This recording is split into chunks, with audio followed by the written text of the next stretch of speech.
On October 31st, 2017, YouTube user Phanfan47 held his final live stream. PF, as he preferred to be called, streamed urban exploration content on his now deleted channel.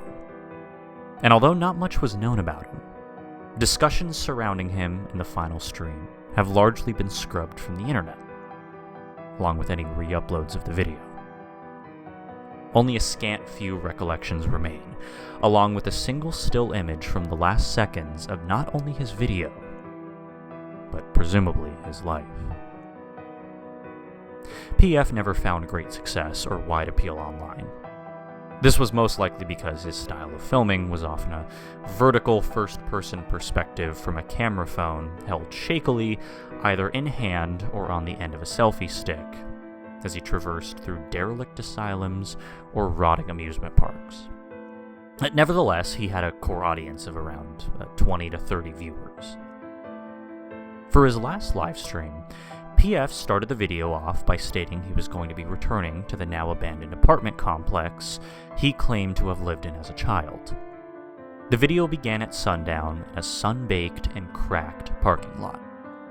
PF took special note of all the vegetation in the lot, as his childhood recollection of the place was an empty place, almost devoid of greenery. He stated that he had found this fact comfortingly ironic. In that parking lot, viewers got one of the only clues to the potential location of PF. He stated that he hated the desert, and how barren the landscape seemed to have encapsulated him as a child. PF then mentioned that the apartment complex, shown to be in a large multi-story building with peeling beige paint, was extremely low-rent housing for the time. Some of the few viewers in the chat began asking him why he was coming to such a location so close to sunset.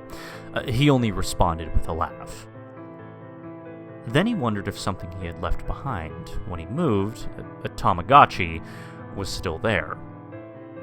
Stating it was tucked into an overhang in his old bedroom, he moved toward the looming structure. On the walkover, he took a short time to hold an impromptu questions and answers segment, something he would do throughout the livestream. The first question was where he was, to which he made a comment about going home. Eventually, he answers a question about his username and why he had chosen it.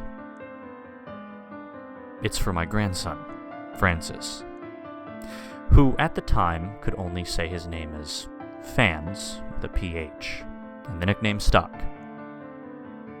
He is remembered as saying. This answer would cut short the segment, as PF had reached the lobby doors.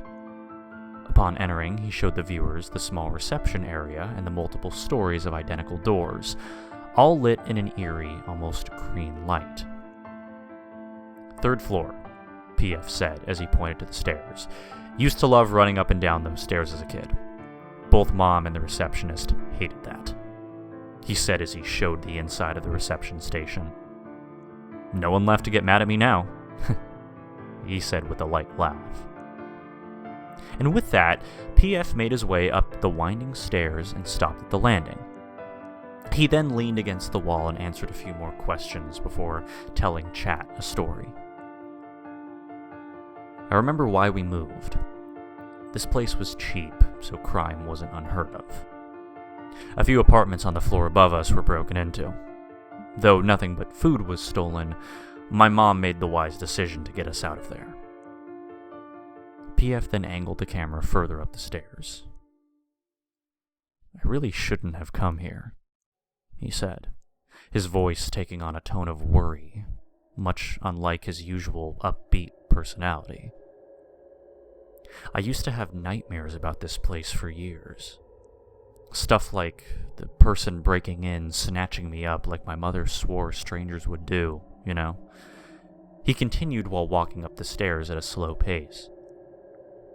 "I started urban exploration a few years ago because I wanted to see what it looked like to see the decrepit remains of places where people would have strong memories, and imagine what it must feel like for one of them to come back and see the current state of those places. This, however, this just feels wrong. I mean, I'm that person now.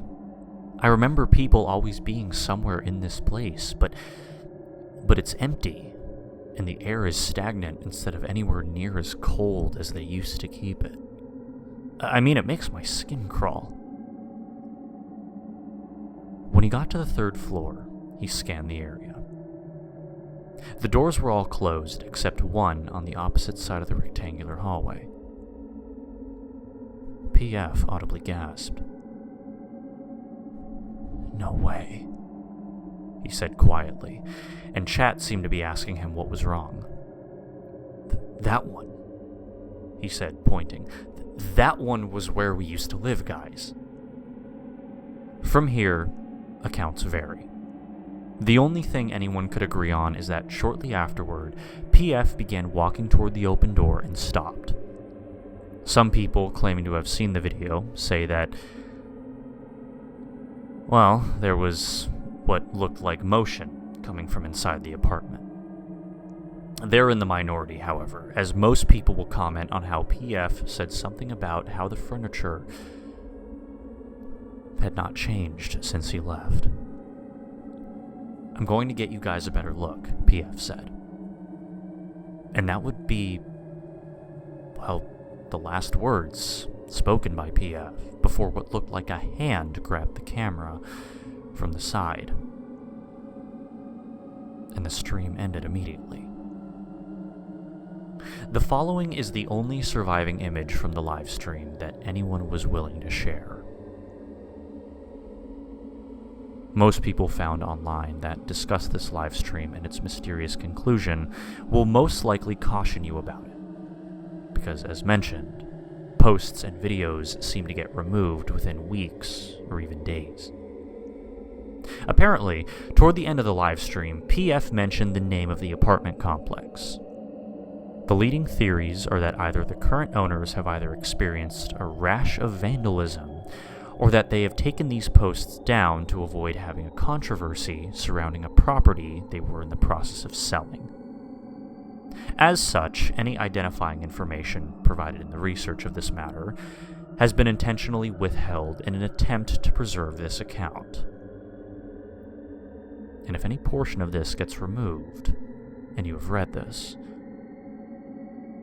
you'll know why.